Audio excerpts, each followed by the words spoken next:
I did this about 4 or 5 years ago. I took the pen back and I realized I have control. I can decide what the next dozen, 2 dozen, 200 pages look like.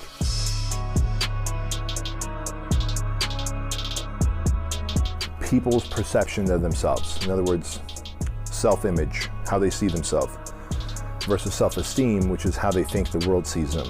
And most people, unfortunately, even entrepreneurs, have a low self-image. I was one of them, and I continue to be a work in progress. But I asked myself, and I really did the deep work, and I said, where does the low self-image come from? And it comes from, again, having a sense of lack of control. And what I mean by this is most people see themselves as victims. See, we all have this book, the book of our life. And most people, for some reason, even though the book belongs to them, they hand the pen to someone else.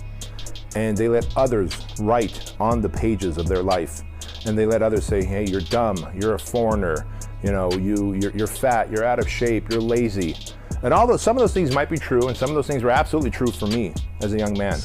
But when people start saying that, and then you start saying, I'm dumb, I'm a foreigner, I'm ignorant, I'm fat, I'm lazy, now it becomes an issue of low self-image and low self-worth. And so I think the biggest thing that we need to talk about is most people, myself included, I did this about 4 or 5 years ago. I took the pen back and I realized I have control. I can decide what the next dozen, 2 dozen, 200 pages look like.